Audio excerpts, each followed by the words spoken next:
Parole d'actualité sur Radio Côte Caraïbe. Oui, chers auditeurs de Radio Côte Caraïbe, aujourd'hui, Parole d'actualité nous emmène dans un domaine particulier, l'agriculture, avec Madame Saint-Cyril de la région Guadeloupe. On parle donc de A Green Startup Guadeloupe. Bonjour Madame Saint-Cyril. Bonjour à tous. Oui, alors merci d'être avec nous pour cette interview.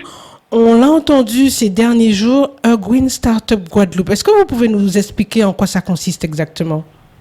Alors, le concours A Green Startup Guadeloupe, c'est un concours qui a été initié par la collectivité régionale avec ses partenaires Chambre d'agriculture et l'INRAE, de manière à permettre aux agriculteurs de montrer un peu leur innovation autour des pratiques respectueuses de l'environnement.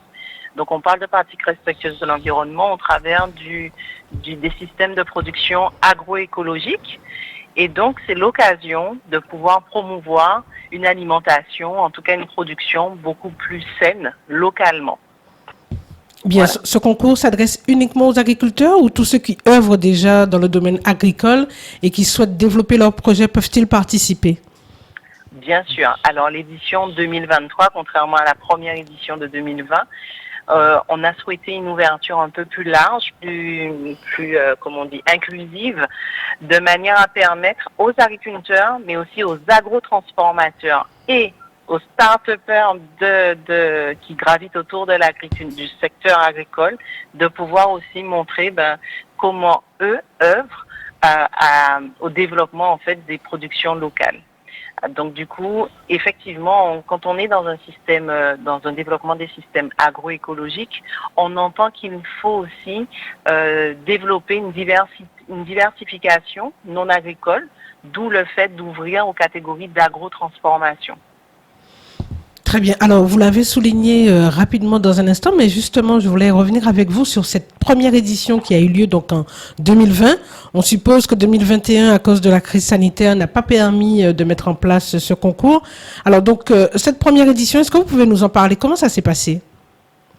Alors, la première édition, c'était l'objectif était de montrer que sur le terrain, dans nos campagnes, entre guillemets, il y avait une espèce d'émulation qui se créait autour d'une agriculture, comme on dit, une agriculture autrement, celle de demain.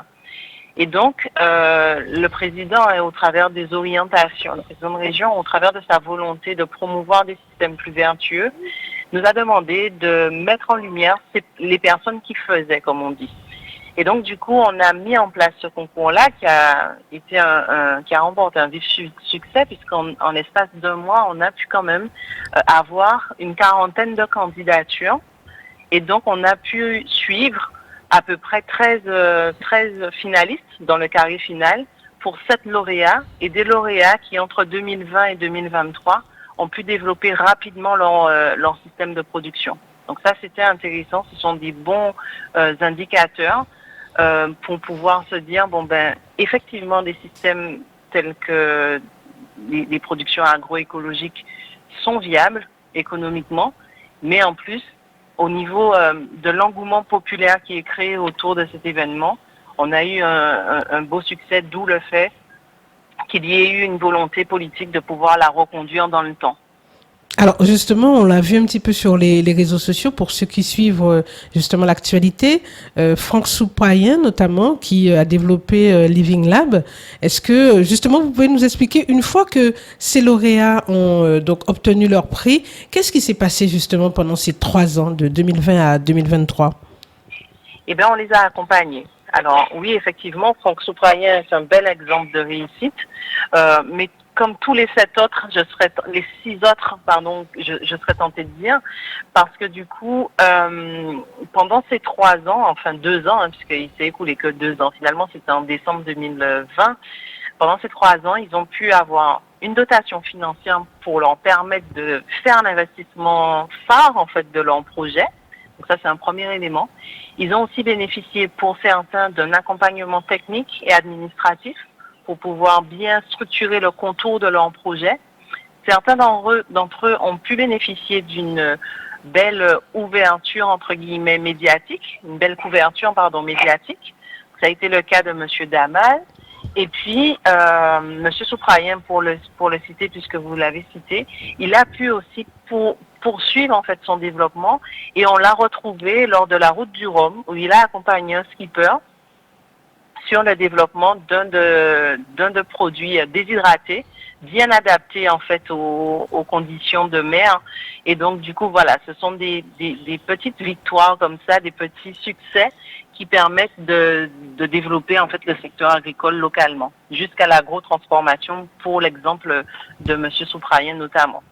Alors, un tel concours, une telle organisation ne se fait pas sans partenaires. Nous l'avons vu, INRAE et les chambres d'agriculture, aussi bien celles de Guadeloupe que Pays de la Loire. Comment se matérialise justement ce partenariat? Eh bien, on a des partenariats côté recherche et développement, donc l'INRAE, qui nous a accompagnés dans le plan de transition agroécologique, qui est en fait le socle de toute cette aventure, entre guillemets, puisque dans ce plan de transition, on fait la promotion en fait de ces systèmes-là au travers du développement de leur viabilité, l'accessibilité foncière, mais aussi de garantir tout le réseau de recherche et développement innovation. Donc l'INRAE nous a accompagnés depuis 2015 sur la construction de ce plan, sur la définition de l'agroécologie, la structuration au niveau des exploitations en elles-mêmes. Ensuite, la Chambre d'agriculture est un partenaire effectivement indispensable, Chambre d'agriculture de Guadeloupe, parce que les équipes techniques vont pouvoir accompagner le développement de manière concrète sur les exploitations. Et ensuite, la Chambre des Pays de la Loire. Pourquoi la Chambre des Pays de la Loire? Parce que ils sont simplement détenteurs de cette marque à Green Startup, qui nous promouvoient un petit peu dans tout le territoire national, parce qu'ils ont une spécialité portée sur l'innovation du secteur agricole. Voilà, donc un peu l'arsenal des partenaires. Et ce que j'aurais aimé citer, c'est tout le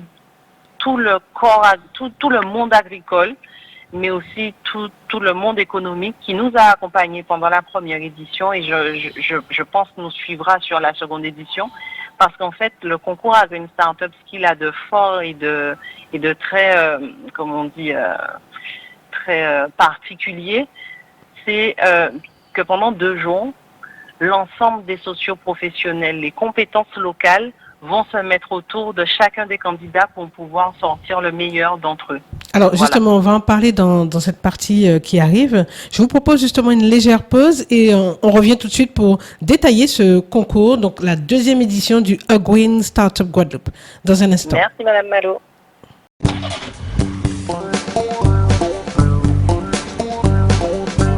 Parole d'actualité sur Radio Côte Caraïbe. Oui, chers auditeurs de Radio Côte Caraïbe, vous êtes donc avec nous, Madame Saint-Cyrel, pour Green Startup Guadeloupe. Donc, ce concours qui est en cours, justement, et vous pouvez encore postuler. Alors, Madame Saint-Cyrel, cette 2e édition, quelle est sa particularité? Alors, la 2e édition, on va mettre l'accent, contrairement à la première, mais là, on va vraiment mettre le focus sur la viabilité des systèmes de production agroécologique. On va mettre aussi le focus sur tout ce qui est développement de production et de filières émergentes. Pourquoi on fait ça? Parce qu'on sait l'agroécologie doit aussi penser un développement durable et pérenne sur nos territoires. Et pour ce faire, on doit prouver que les systèmes de ceux qui sont engagés quelque part sont des systèmes de production viables économiquement. Voilà. Bien, vous l'avez. Allez-y. Allez-y. D'où le fait d'avoir ouvert la catégorie agriculteurs, mais surtout agro-transformateurs et start-upers, parce que ce sont les principaux corps de métier qui vont permettre de structurer cette viabilité économique autour de l'agriculture. Bien, donc on attend des idées innovantes pour justement cette transition écologique et économique aussi qui nous attend. Est-ce que vous pouvez justement nous rappeler quels sont les critères pour vous de sélection par rapport à ces différents dossiers que vous allez recevoir? Alors, il y a 2 niveaux de sélection. Donc la première, elle va se faire vraiment sur, pour les agriculteurs, est-ce qu'on est véritablement dans une démarche agroécologique? La démarche agroécologique, de manière très synthétique, c'est se dire est-ce que les systèmes de production ont bien une démarche respectueuse de l'environnement, sont bien diversifiés? Parce que le préalable de ces systèmes-là, c'est de se dire plus on est diversifié, plus on peut permettre d'être résilient et économiquement viable dans la démarche agroécologique. Donc, c'est ce qu'on va regarder dans un premier temps. Et on va toucher sur la partie agroécologique, donc la même démarche, ça veut dire que la matière première doit être issue de systèmes vertueux. Et sur les deux catégories, on va regarder la question de l'innovation, le petit plus, ce qu'on a appelé dans la plateforme d'inscription, c'est ce petit plus qui fait que on sera effectivement innovant, différent par rapport à d'autres. Voilà. Alors, on le rappelle, la date limite pour que tout ce beau monde puisse s'inscrire, c'est le 27 mars 2023. Alors, vous avez retenu 2 jours de co-construction, le 20 et le 21 avril prochain.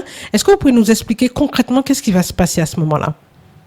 Alors, je reviens légèrement sur le phasage en fait du concours. Il y a 3 grandes phases. Donc, le premier, c'est effectivement la phase des inscriptions dans laquelle nous sommes. Et effectivement, vous avez rappelé le 27 mars, la clôture.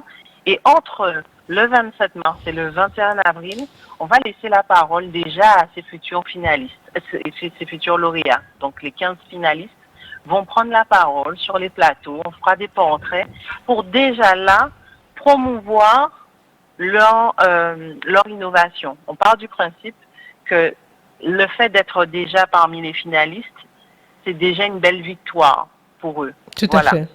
Donc on part du principe, ce sont déjà elles sont déjà en mode pépite, ces personnes-là, et donc il faut leur laisser la parole. Ensuite, faut effectivement se dire que ça permet quelque part d'accompagner, de faire une première étape sur est-ce que je parle de moi.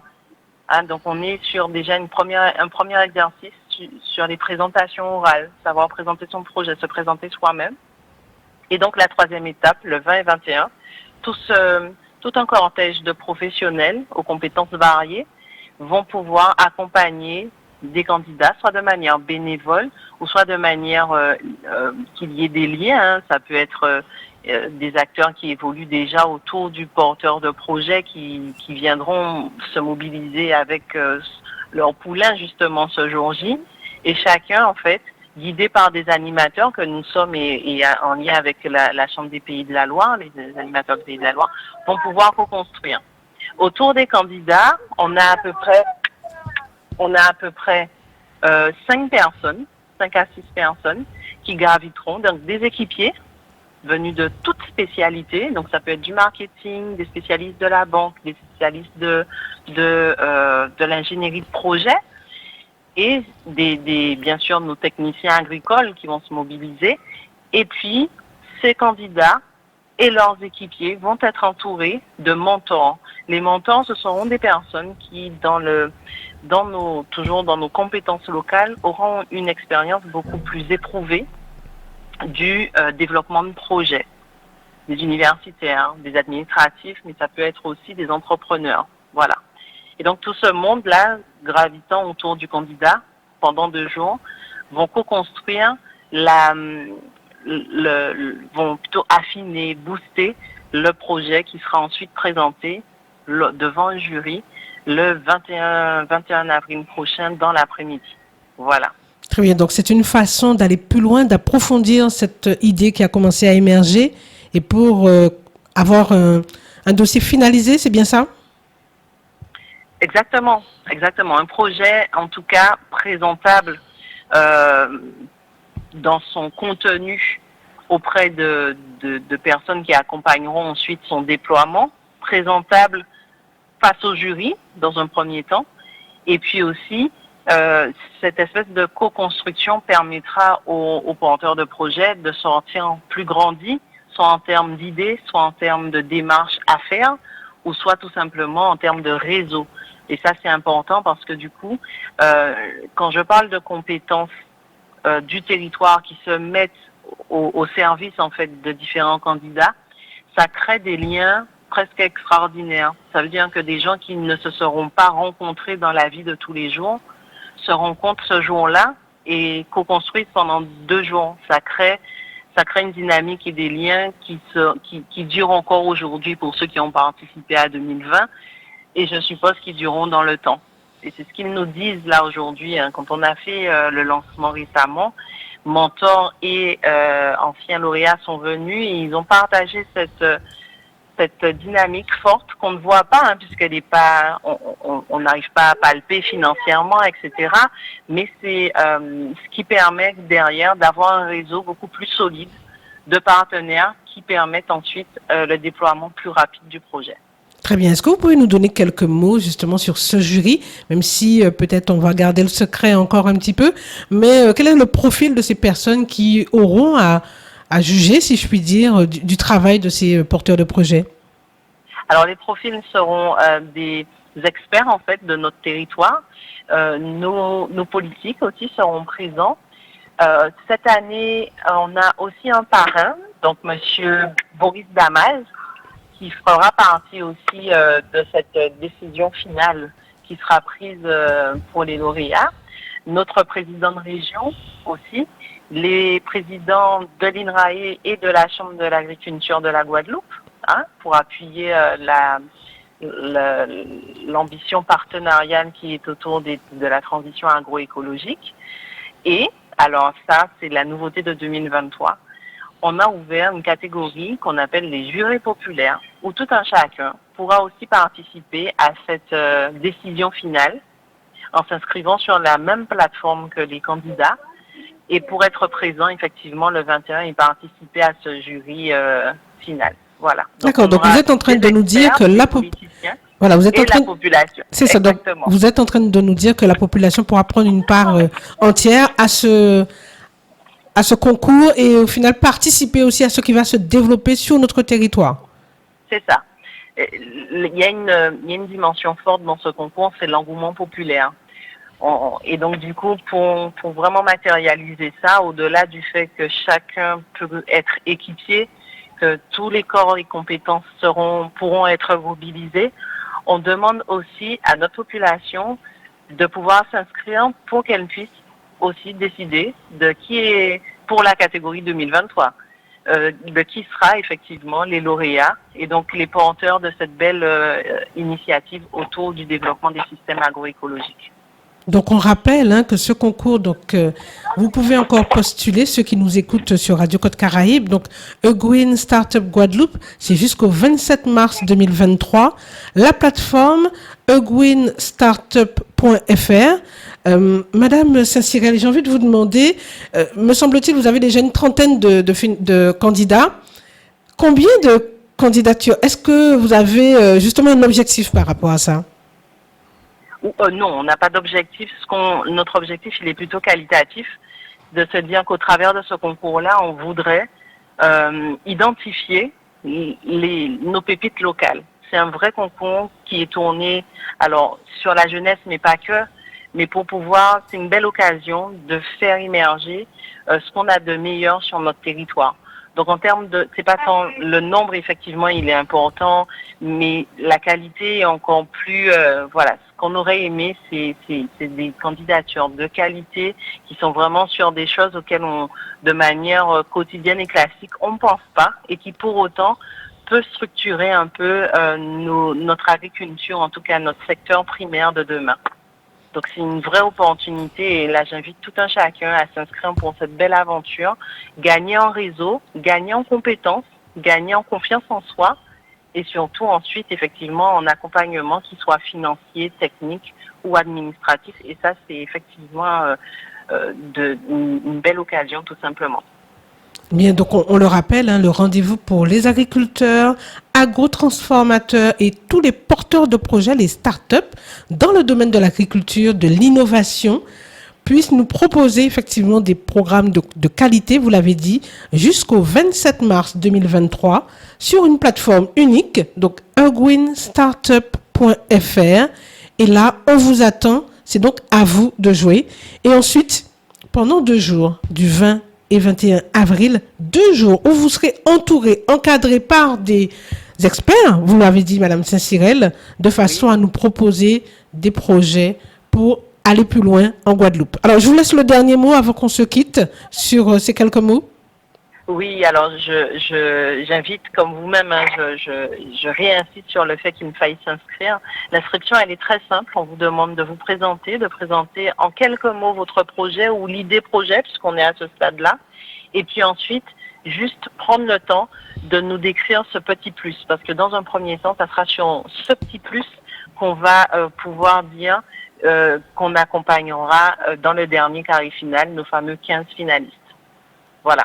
Donc c'est une belle aventure portée par la région Guadeloupe auprès de ses partenaires INRAE et Chambre d'agriculture de la Guadeloupe. Le message est donc passé, on l'a compris, on doit donc se rassembler autour de nos projets, nos porteurs de projets, les agriculteurs agrotransformateurs, c'est à vous. Participez donc à ce concours Green Startup Guadeloupe. Merci encore, Madame Saint-Cyril, pour ce moment que vous nous avez accordé sur Radio Côte Caraïbe et on se dit à très bientôt. À très bientôt, merci à tous. Restez connectés sur Radio Côte Caraïbe et bien entendu, votre radio